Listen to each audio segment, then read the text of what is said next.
పునరుత్థాన ప్రభు యేసుక్రీస్తు నామములో మీ అందరికీ శుభములు. పాస్కా కాలములో 2వ శుక్రవారము.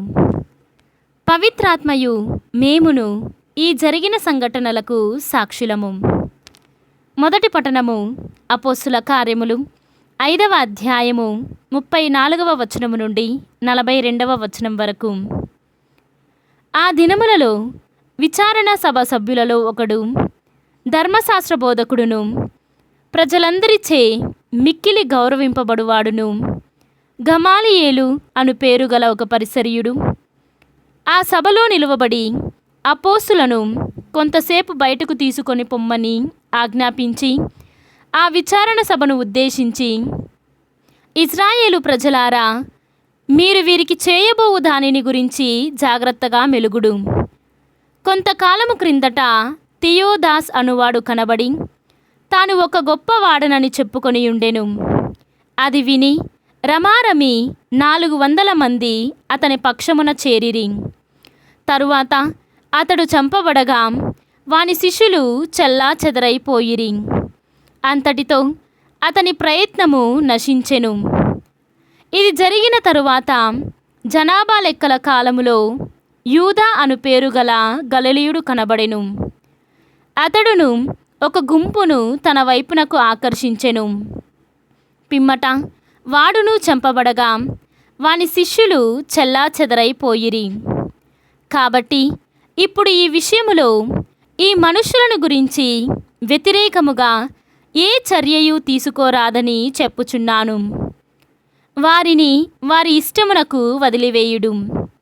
ఏలయన వీరు చేయునది మానవ ప్రయత్నమైనచో అది అంతరించిపోవును. అది దైవ ప్రయత్నమైనచో వారిని ఎదిరింప మీకు సాధ్యము కాదు. అంతియే కాక అది దేవునికి వ్యతిరేకమైన పోరాటము కాగలదు అని చెప్పగా ఆ న్యాయసభ గమాలియేలు సలహాను పాటించెను. పిమ్మట వారు అపోస్తులను లోనికి పిలిపించి కొరడాతో కొట్టించి మరలా యేసు పేరిట బోధింపరాదని ఆజ్ఞాపించి వదిలివేసిరి.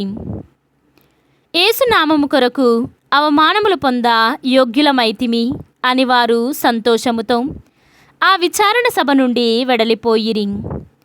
ప్రతిరోజు వారు దేవాలయములోను ప్రజల ఇండ్లలోనూ ప్రబోధించుచు మెస్సయ్య అయిన యేసును ప్రకటించుట మానలేదు. ఇది ప్రభువు వాక్కు. సర్వేశ్వరునికి వందనములు. భక్తి కీర్తన. నేను ప్రభువును ఒక వరము కోరుకుంటుని, నా జీవిత కాలమంతయు ప్రభు మందిరమున వసింపవలయునని నా కోరిక. ఈనాటి సువిశేషము పునీత యోహాను గారు వ్రాసిన సువిశేషము 6వ అధ్యాయము 1వ వచనము నుండి 15వ వచనము వరకు. ఆ పిదప యేసు తిబేరియా అనడి గలిలియా సరస్సును దాటి ఆవలి తీరమునకు వెళ్ళెను. రోగుల పట్ల ఆయన చేసిన అద్భుత కార్యములను చూచి గొప్ప జనసమూహము ఆయనను వెంబడించెను. యేసు పర్వతమునెక్కి శిష్యులతో అక్కడ కూర్చుండెను. యూదుల పాస్కా పండుగ సమీపించినది. యేసు కనులెత్తి గొప్ప జనసమూహము తన యొద్దకు వచ్చుట చూచి ఫిలిప్పుతో, వీరు భుజింపవలసిన ఆహార పదార్థములను మనమెక్కడ నుండి కొని తెచ్చెదము అనెను. ఫిలిప్పును పరీక్షించుటకై యేసు అట్లు పలికెను. ఏలన తానేమి చేయబోవుచున్నది ఆయనకు తెలియను.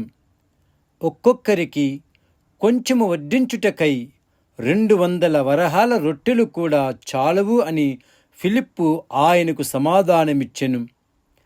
ఆయన శిష్యులలో ఒకడు, సిమోను పేతురు సోదరుడు ఆంద్రియా, ఇక్కడ ఒక బాలుని యొద్ద 5 యవగోధుమ రొట్టెలు 2 చేపలు కలవు, కాని ఇంతమందికి ఇవి ఏమాత్రము అని పలికెను. యేసు అందరును భోజనమునకు కూర్చుండబెట్టుడు అనెను.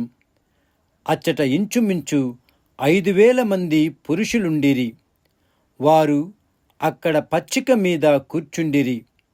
అప్పుడు యేసు రొట్టెను తీసుకొని ధన్యవాదములు అర్పించి కూర్చున్న వారికి వడ్డించెను. అట్లే చేపలను కూడా వారికి తృప్తి కలుగునంతగా వడ్డించెను.